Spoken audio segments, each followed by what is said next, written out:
শ্রোতা বন্ধুরা, আপনাদের সবাইকে স্বাগত জানাচ্ছি সেই বিশেষ মুহূর্তে যেখানে নিস্তব্ধ রাতের আড়ালে উকি দেয় অতীতের কান্না, বর্তমানের শিউরানি আর ভবিষ্যতের হাহাকার। রাত 10টা মানেই অশরীরীর রাত, আর যারা আমাদের সাথে আছেন ফেসবুক পেজে, রাত 11টা মানেই অপেক্ষার অবসান, ভয়ের ঘটনায় ডুবে যাওয়ার সেই মুহূর্ত। আজ আমরা থাকছি এপিসোড 40-এ। 40 একটি সংখ্যা যার নিজস্ব মাহাত্ম্য রয়েছে, নিজস্ব একটি রহস্যময়তা রয়েছে। আর সেই রহস্যের আঙিনা থেকেই আজ আপনাদের জন্য নিয়ে এসেছি দুটি হাড় হিম করা, রক্তহিম করা ঘটনা, যেগুলো শুনলে আপনি আপনার চারপাশের সবকিছু সন্দেহের চোখে দেখবেন। আজকের প্রথম ঘটনাটি বাংলাদেশের দিনাজপুরের স্বপ্নপুরী বেড়ানোর জায়গাকে কেন্দ্র করে, যেখানে আনন্দের নামে ঢুকেছিল এক মৃত্যু ফেরত অভিশাপ। আর দ্বিতীয় ঘটনাটি এসেছে জয়পুরহাট জেলার এক তান্ত্রিকের পালা শয়তান জিনকে নিয়ে ভয়ঙ্কর কাহিনী, যে একটি গ্রামকে নিজের আয়ত্তে নিতে চেয়েছিল, বলতে গেলে পুরো এলাকাটিকেই নরকে পরিণত করেছিল। প্রতিটি ঘটনা আমরা বলবো একজন প্রত্যক্ষদর্শীর কণ্ঠে, তার ভাষায়, তার অনুভূতি দিয়ে। তাহলে সময় নষ্ট না করে শুরু করা যাক। ঘটনা শুরু করার আগে একটা ছোট্ট অনুরোধ, যারা এখনও অশরীরী পরিবারে যুক্ত হননি, তারা প্লিজ সাবস্ক্রাইব বাটন ও পাশের বেল আইকন টিপে অল নোটিফিকেশন অন করে নিন। কারণ আজকের ঘটনাগুলো এতটাই বাস্তব, এতটাই ভয়ঙ্কর যে শুনে আপনার নিজের ছায়াকেও বিশ্বাস করতে ভয় পাবেন। আর যারা আগে থেকেই সাবস্ক্রাইবার, তারা আজকের ঘটনায় রেটিং দিতে লাইক বাটনে ক্লিক করুন এবং কমেন্টে লিখুন, আমি সাহসী, যদি আপনি আজকের আতঙ্কের গভীরে নামার মতো মানসিক শক্তি রাখেন। প্রথম ঘটনা, দিনাজপুরের স্বপ্নপুরী, যেখানে পিকনিক শেষ হয়েছিল নরক যাত্রায়। এই ঘটনাটি আমাদের পাঠিয়েছেন দিনাজপুরের এক তরুণী, নাম তার প্রীতি সরকার। অসংখ্য ধন্যবাদ প্রীতিকে তার এই ভয়াবহ অভিজ্ঞতা আমাদের সাথে ভাগ করে নেওয়ার জন্য। প্রীতি তার পরিবার ও বন্ধুদের নিয়ে গিয়েছিলেন দিনাজপুরের বিখ্যাত পর্যটন স্পট স্বপ্নপুরীতে। এটি একটি সুন্দর লেক, সবুজ গাছগাছালি, পিকনিক স্পট, বিনোদনের নানা ব্যবস্থা আছে। কিন্তু এই স্বপ্নপুরীর ইতিহাসটা একটু গভীরে গেলে জানা যায়, এই জায়গাটি একসময় ছিল এক সম্পন্ন জমিদারের বাগান বাড়ি। 1947 সালের দেশভাগের সময় সেই জমিদার পরিবার নিখোঁজ হয়ে যায় এবং স্থানীয় মানুষের মুখে মুখে প্রচার হয় যে জমিদার তার সম্পত্তি রক্ষা করতে কোনো তান্ত্রিক ক্রিয়ার মাধ্যমে এই জায়গাটিকে অভিশপ্ত করে গেছেন, যাতে কেউ এটি দখল না করে। সময়ের সাথে সাথে জায়গাটি সরকারি হয়, পর্যটন স্পট হয়, কিন্তু স্থানীয়রা এখনও সন্ধ্যার পর সেখানে যেতে ভয় পায়। প্রীতির ভাষায় ঘটনাটি বলছি। সেদিন ছিল শুক্রবার। আমরা মোট 8 জন, আমি, আমার 2 বান্ধবী রিনি ও তানিয়া, আমার ভাই রাজীব এবং তার 3 বন্ধু, আরেকজন আমাদের চাচাতো ভাই বিপুল। সকাল সকাল আমরা স্বপ্নপুরী পৌঁছে গেলাম। দিনটি ছিল বেশ উজ্জ্বল, রোদ মাখা। আমরা লেকের পাড়ে একটি শেড বুক করেছিলাম। সবাই মিলে খাওয়া দাওয়া শুরু করলাম, গান বাজনা, ফটো সেশন সবই চলছিল। কিন্তু দুপুরের দিকে একটা অদ্ভুত ব্যাপার ঘটল। আমাদের মধ্যে সবচেয়ে হাসি খুশি, প্রাণোচ্ছল লোক ছিল আমার ভাইয়ের বন্ধু নবীন। হঠাৎ করেই নবীন চুপ হয়ে গেল। সে এক দৃষ্টে তাকিয়ে আছে লেকের ওপারের দিকে, যেখানে ঘন ঝোপঝাড় আর কিছু পুরনো ধ্বংসস্তূপ দেখা যাচ্ছে। আমরা তাকে ডাকাডাকি করলাম, কিন্তু সে সাড়া দিচ্ছিল না। তার মুখ বিবর্ণ, চোখ কাঁচের মতো হয়ে গেছে। প্রায় 5 মিনিট পর সে ধরফড় করে উঠে বলল, এখান থেকে চলে যাই, এক্ষুনি। আমরা সবাই হাসাহাসি শুরু করলাম, ভাবলাম সে মজা করছে, কিন্তু তার চোখে যে আতঙ্ক দেখলাম তা মোটেও মজার ছিল না। সে জোর করে বলল, সেখানে একটা মেয়ে দাঁড়িয়ে আছে, সাদা শাড়ি পরা, সে আমাকে আঙুল দিয়ে ডাকছে। আমরা ওদিকে তাকালাম, কিছুই দেখলাম না, শুধু পাতার মরমর শব্দ। আমরা তাকে শান্ত করলাম, বললাম হয়তো রোদে তার মাথা ঘুরেছে। বিকেল নাগাদ আমরা লেকে নৌকা ভাড়া নিলাম। সূর্য তখনও অস্ত যায়নি।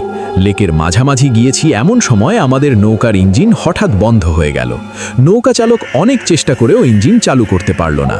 আমরা ঠাট্টা করতে লাগলাম, হাসাহাসি করলাম, কিন্তু নবীন আবারও সেই অবস্থা।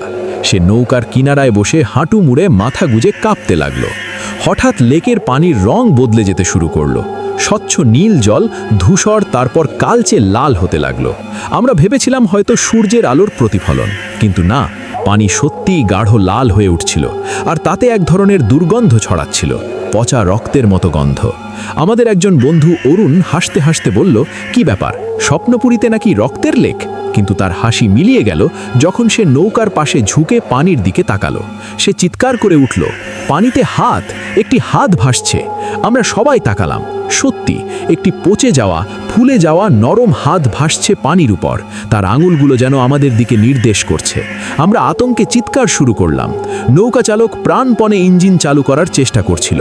তারপরই ঘটল সবচেয়ে ভয়ঙ্কর ব্যাপার।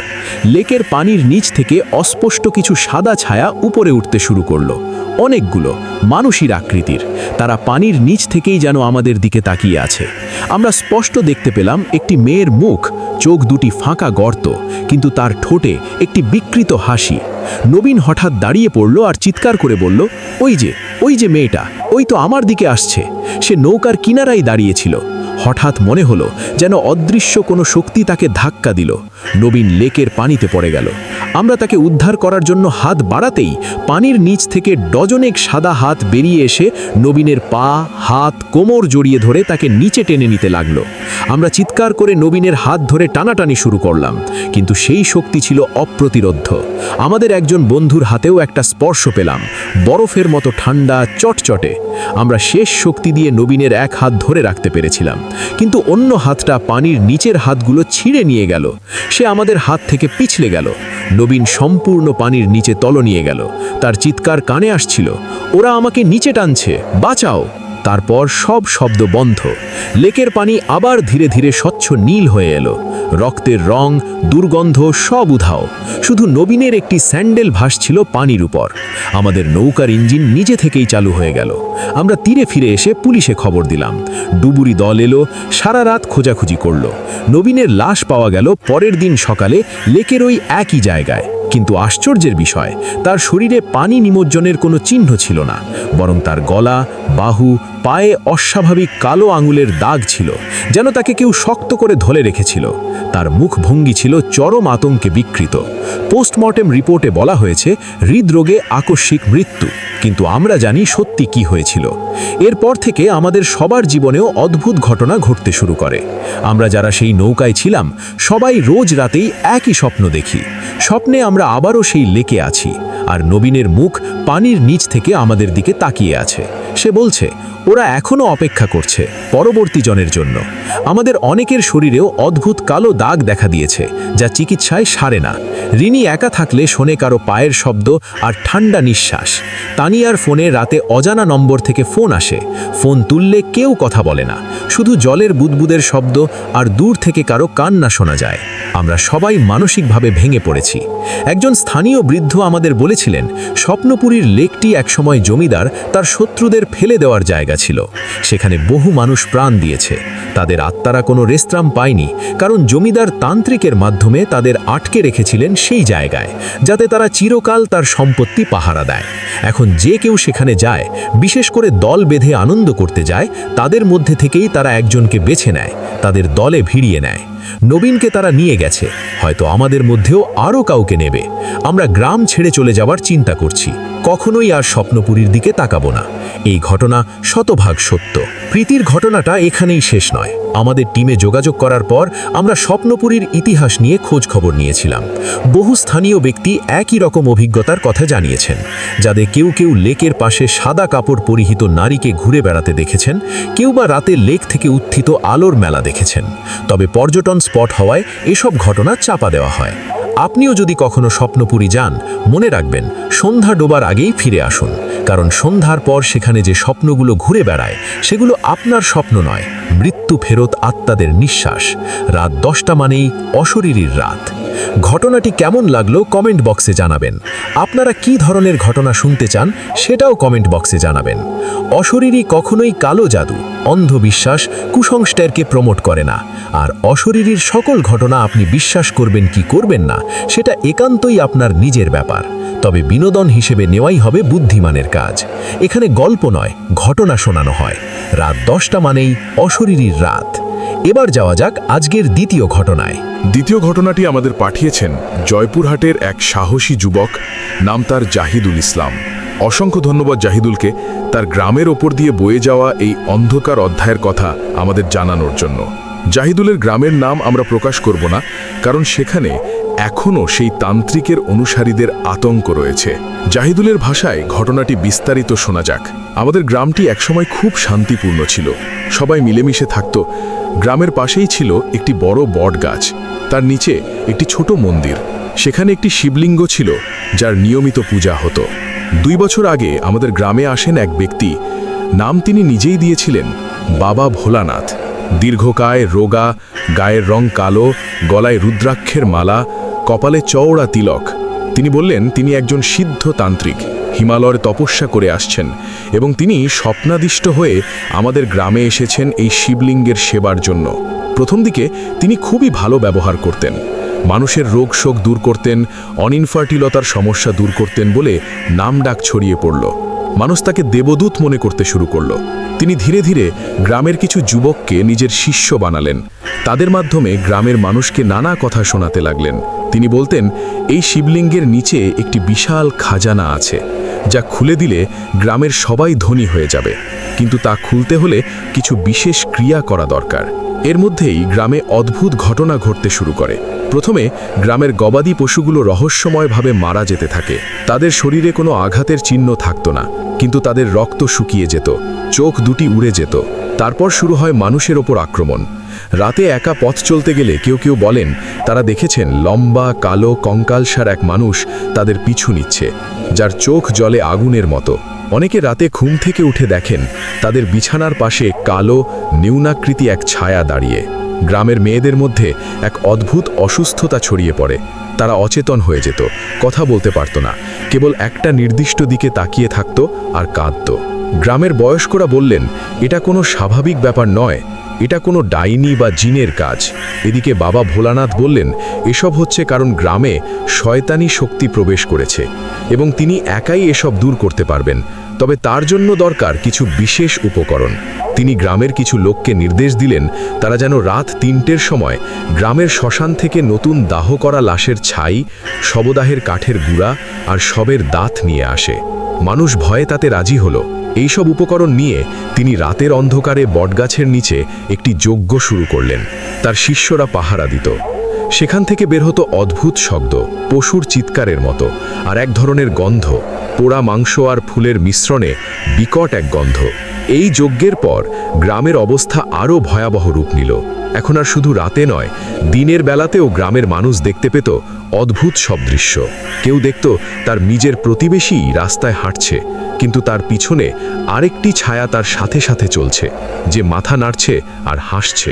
শিশুরা বলতো তাদের সাথে খেলার জন্য একটি কালো চাচা আসে যে তাদের ভয় দেখায়। একদিন গ্রামের এক যুবতী মেয়ে, নাম তার শিল্পী, সে বাবা ভোলানাথের কুটিরের পাশ দিয়ে যাওয়ার সময় দেখে ফেলে বাবা ভোলানাথ কুটিরের পিছনে বসে একটি কঙ্কালের সাথে কথা বলছে এবং সেই কঙ্কালটা নড়ছে। শিল্পী চিৎকার করে ওঠে। বাবা ভোলানাথ তাকে দেখে ফেলে। তারপর থেকে শিল্পীকে ধরেই শুরু হয় নরক যন্ত্রণা।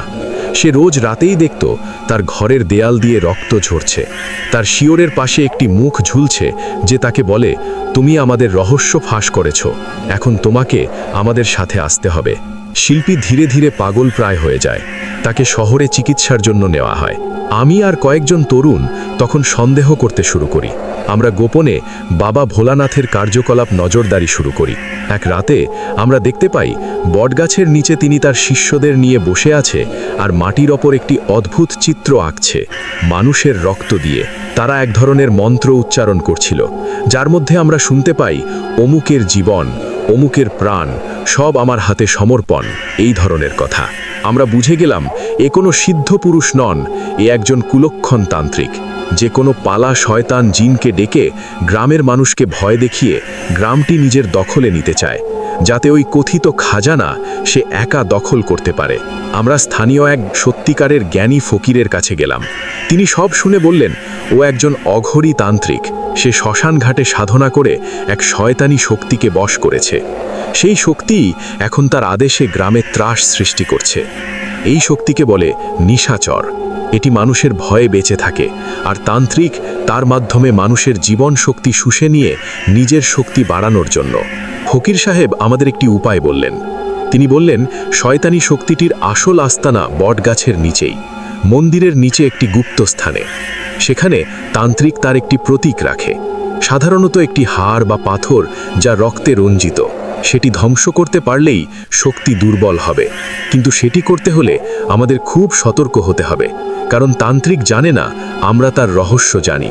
আমরা পরিকল্পনা করলাম, এক রাত যখন বাবা ভোলানাথ যজ্ঞে ব্যস্ত, আমরা 4 জন, আমি, আমার ভাই সাগর আর আরেক বন্ধুর রবিন ও আলম বটগাছের কাছে গেলাম।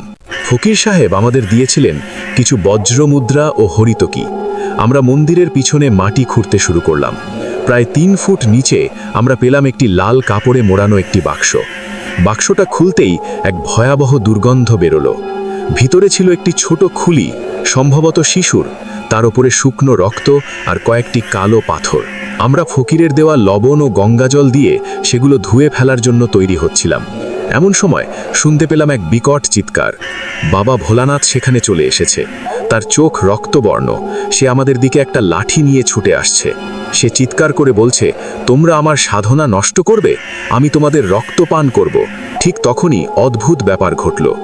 বটগাছের ডালগুলো হঠাৎ বাতাস না থাকতেই নড়তে শুরু করলো, আর চারপাশ থেকে এক ধরনের কান্নার শব্দ ভেসে আসতে লাগলো, যেন শত শত শিশু একসাথে কাঁদছে। আমরা দেখলাম বাবা ভোলানাথের পিছনেই এক বিশাল কালো ছায়া উঠে দাঁড়ালো, যার কোনো নির্দিষ্ট আকৃতি ছিল না, শুধু অন্ধকার। ফকির সাহেব ঠিক তখনই সেখানে উপস্থিত হলেন। তিনি তার হাতে থাকা একটি ধাতব ত্রিশূলটি মাটিতে পুঁতে দিয়ে উচ্চস্বরে মন্ত্র পড়তে শুরু করলেন।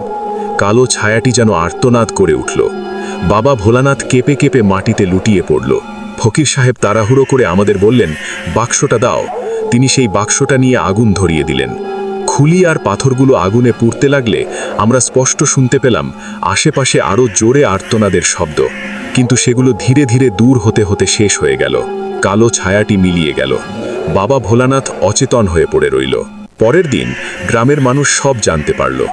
বাবা ভোলানাথ জ্ঞান ফিরে পেয়ে সব স্বীকার করল। সে আসল নাম ছিল করিম শেখ। সে কোনো তান্ত্রিক ছিল না, সে এক জাদু বই থেকে শিখে এইসব করত, এবং আসলে শ্মশান থেকে সে যে হাড় পাথর সংগ্রহ করত, সেগুলোর মাধ্যমেই সে মানুষের মনে ভয়ের সৃষ্টি করত, আর সেই ভয়ের সুযোগ নিয়ে সে গ্রামের মানুষ দিয়ে যা খুশি তাই করাতো, ধন সম্পদ লুট করত।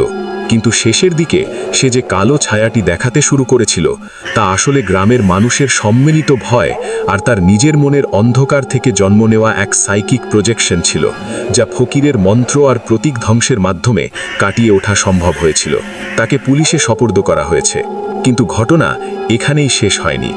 গ্রামের অনেক মানুষ এখনও বলে মাঝে মাঝে রাতে বটগাছের নিচ থেকে কান্নার শব্দ শোনা যায়, বিশেষ করে অমাবস্যার রাতে। কেউ কেউ এখনও বলে তারা ঘরের কোনায় কালো ছায়া দেখে। ফকির বলেছেন, বাবা ভোলানাথের তৈরি করা সেই নেতিবাচক শক্তির কিছু অংশ এখনও গ্রামে ঘুরে বেড়ায়, কারণ মানুষ এখনও ভয় পায়। ভয় হলো তার খাদ্য। যতদিন মানুষ ভুলে যাবে ততদিনই শান্তি। এই ঘটনা থেকে আমার শেখা, মানুষের মনে লোভ আর ক্ষমতার জন্য যে অন্ধকার জন্ম নেয়, তা কোনো জিন ভূতের চেয়ে কম ভয়ঙ্কর নয়। শ্রোতা বন্ধুরা, আজকের এপিসোড 40-এর 2টি ঘটনাই ছিল চরম বাস্তবতা আর অতিকথার মিশ্রণে তৈরি এক ভয়ঙ্কর অভিজ্ঞতা।